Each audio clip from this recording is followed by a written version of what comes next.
ये निमिषा प्रिया कौन है और यमन देश में इसको फांसी क्यों दी जा रही है? नमस्कार साथियों, मैं हूं मृत्युंजय और आप लोग देख रहे हैं सोशल नॉलेज। आज मैं आप लोगों के लिए लाया हूं एक ऐसा टॉपिक जो केवल इंडिया में नहीं बल्कि विदेशों में इसका खबर प्रचार बहुत ही जोरों शोर से चल रहा है। जी हाँ, मैं बात करने वाला हूँ निमिषा प्रिया का, जो एक भारत के रहने वाली औरत है। यमन देश में जाकर अपने सपनों को सजा रही थी, अपने सपना जी रही थी।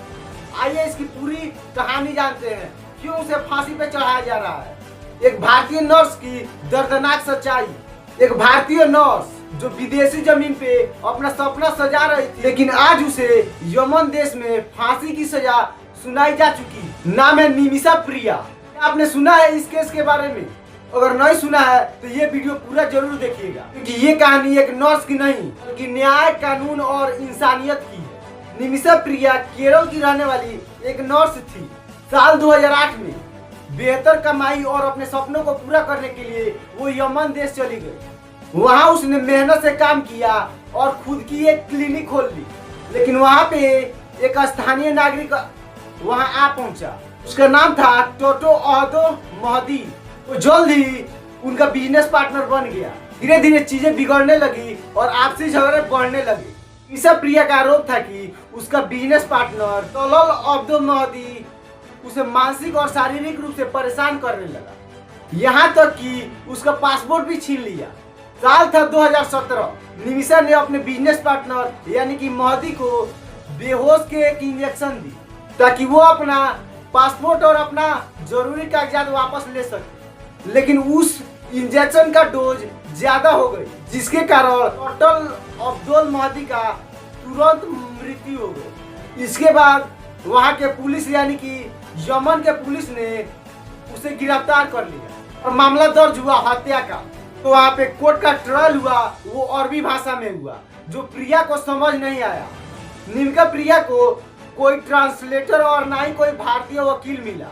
2020 में उन्हें यमन की अदालत मौत की सजा सुना दी और 2023 में उनका अपील भी खारिज हो गया। और अब 2025 में उनकी फांसी की दिन तय कर दी गई। उनका फांसी का दिन था 16 जुलाई 2025। अब सवाल उठता है कि यमन में मौत की सजा कैसे दिया जाता है। यमन में इस्लामिक कानून किसास चलता है, मतलब कि खून के बदले खून, और इसका मतलब जान के बदले जान।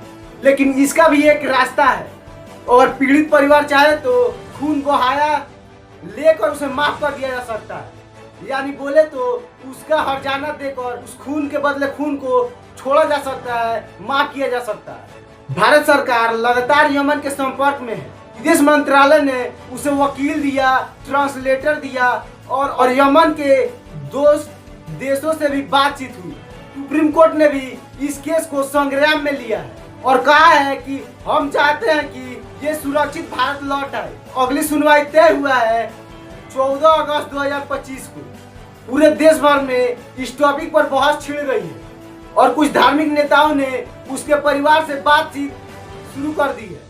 लेकिन पीड़ित परिवार ने अब भी केस की मांग कर रही है, यानी कि खून के बदले खून की मांग कर रही है। निमिषा को माफ कर दिया जाए, क्योंकि हादसा जानबूझकर नहीं हुआ था।